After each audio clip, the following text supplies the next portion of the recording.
Finally दोस्तों India में telecom कंपनियों के द्वारा जो मोबाइल टावर्स की डिमांड थी वो पूरी तरीके से कोलैप्स हो गई है इंडिया में। मतलब आपको अभी तक 5G नेटवर्क अच्छी तरीके से नहीं मिला है या नेटवर्क बिल्कुल ही नहीं मिला है या 4G नेटवर्क भी आपकी लोकेशन पे स्ट्रगल कर रहा है, तो अब आपको और ज़्यादा वेट करना होगा। और किस तरीके से टेलीकॉम कंपनियों ने एक जो माइलस्टोन था वो अचीव करने के बाद अब नए टावर लगाना किस तरीके से ड्रॉप किया है वो हमें इस रिपोर्ट में देखने के लिए मिलता है।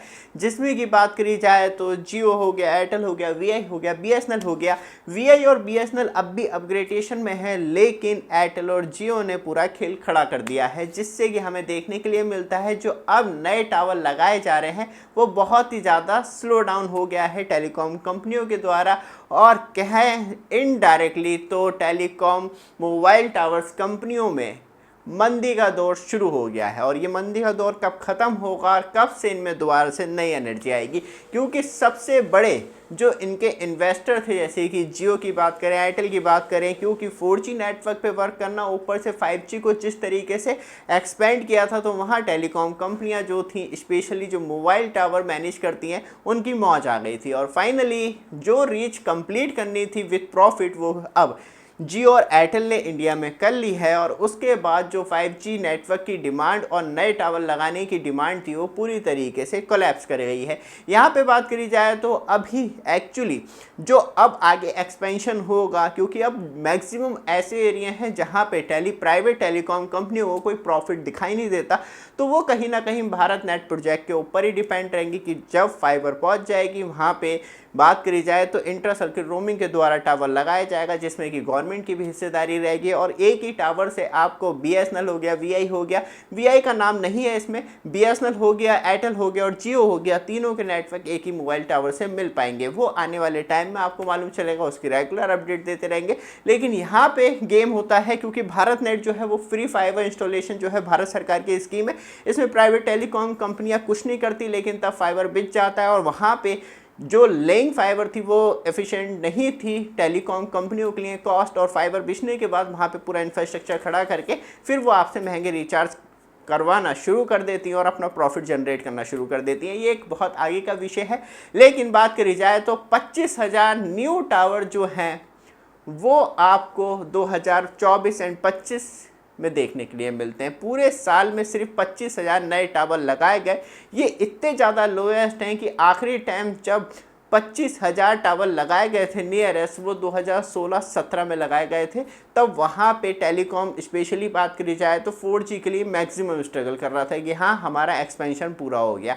वही चीज़ अब हमें 5G बेस्ड ट्रांसमिटर स्टेशन मतलब 5G BTS और रेडियो पे देखने के लिए मिलता है। जो पहले लाखों के हिसाब से लगाए जा रहे थे वो अब सिर्फ 8,000 लगाए गए हैं 2024 और 25 के अंदर। तो मतलब 5G एक्सपेंशन जो है जियो और एयरटेल के द्वारा जो किया जा रहा था इंडिया में पूरी तरीके से स्टॉप डाउन हो गया है। यहाँ से स्टार्ट हो जाता है पैसों की रिकवरी। और यही सेम तब हम बात करते हैं 2022 और 2023 के आंकड़े में, तो उस टाइम 1,41,000 5G BTS लगाए गए थे इंडिया में। इतना बड़ा फॉल डाउन जो है वो आ गया है। और सबसे बड़ी मुसीबत अब आ गई है मोबाइल टावर कंपनियां जो है उनके रेंटल में, क्योंकि तब काम ख़त्म हो जाता है, पूरा काम कर लिया जाता है, फिर होता है रेंटल डिस्कशन कि एक टावर को पर मंथ कितने रुपए दिए जाएं टेलीकॉम कंपनियों के द्वारा। बट आप हमारे चैनल पे फर्स्ट टाइम आए हैं, चैनल को सब्सक्राइब, वीडियो को लाइक कीजिए। रेगुलर अपडेट के लिए आपके लिए कुछ इंपॉर्टेंट प्रोडक्ट यहाँ पे ऐड कर रखे हैं, जैसी डिस्प्ले पे आ रहा होगा वैसे क्लिक करेंगे तो वहाँ पे आप सारे प्रोडक्ट देख पाएंगे। साथ में आपके पास 360 कैमरा है, तो उसके लिए आप वॉल माउंट परचेज कर सकते हो। डायरेक्टली कहीं पे भी लग जाता है, आपका कैमरा टेबल पर रखा है, बार बार गिर रहा है या एडजस्ट नहीं हो पा रहा, तो आराम से आप उसे वॉल पे सेट कर सकते हैं। पीछे क्लिप टूट गया है या घूम गया तब भी कोई बात नहीं, क्योंकि जो हमारा वॉल माउंट स्टैंड है वो डायरेक्टली आपके 360 कैमरे में इस तरीके से सेट हो जाता है। ऑर्डर करने के लिए व्हाट्सएप नंबर आ रहा है तो वीडियो डिस्क्रिप्शन में दे रखा है, वहाँ से भी कॉन्टैक्ट कर सकते हैं। वापस आते हैं टॉपिक पे। सबसे ज़्यादा इंपॉर्टेंट है 2021-22 में जो मोबाइल टावर कंपनियां हैं उन्हें जो जैसे कि एयरटेल हो गया, जियो हो गया, वीआई हो गई, बीएसएनएल हो गई, वो जो पेमेंट कर रही थी वो कर रही थी 85,000 रुपये पर मंथ एक पार्टिकुलर मोबाइल टावर के लिए। ये टेलीकॉम कंपनियां हैं जो नॉर्मली आपको सर्विस दी जाती है, क्योंकि खुद लगाने की बजाय वो थर्ड पार्टी को हायर करके मोबाइल टावर इंस्टॉलेशन कर लेती है। अभी आगे बात करेंगे कौन कौन सी कंपनियां हैं। लेकिन अब 2024 और 25 में जो रेंटल है वो घट के हो गया है 69,000 एज पर रिपोर्ट। सच में यहाँ तो हम वृद्धि की बात कर रहे थे, यहाँ कोलैप्स हो गया। कोलैप्स इस वजह से हुआ क्योंकि अब जो बात करी जाए तो टेली डेंसिटी है, मतलब एक मोबाइल टावर की जो रेडियस होती है वो इतने एरिया को कवर करता है। अब उसमें 2-3 टावर लगे होते हैं तो पूरे एरिया को अच्छी तरीके से कवर किया जाता है। तो एक ही जगह में तब ज़्यादा टावर लगेंगे तो रेंट जो है वो ऑफिशियली नीचे जाएगा। तो वही हमें देखने के लिए मिलता है कि तब ज़्यादा टावर लगाए जा रहे हैं तो वहाँ पे जो रेंट है वो भी नीचे आ गया है मोबाइल टावर टेलीकॉम कंपनियों का, जिससे कि हमें देखने के लिए मिलता है कि अब लिमिटेड स्पेक्ट्रम डिप्लॉय किए जा रहे हैं, जिसमें कि हमें जो मेन स्पेक्ट्रम देखने के लिए मिलते हैं वो 700 मेगाहर्ट्ज़ और 3500 मेगाहर्ट्ज़ बैंड फ्रिक्वेंसी पे ही आपको मैक्सिमम सारी टेलीकॉम कंपनियां जो हैं वो 5G नेटवर्क प्रोवाइड करवा रही हैं। लेकिन जो प्रीमियम ले रखा है वो एक्चुअली जियो ने ले रखा है 700 मेगाहर्ट्ज़ बैंड स्पेक्ट्रम यूज़ करने का, और दूसरा BSNL के पास है। बाकी VI और एयरटेल के पास 700 मेगाहर्ट्ज़ बैंड फ्रिक्वेंसी को यूज़ करने का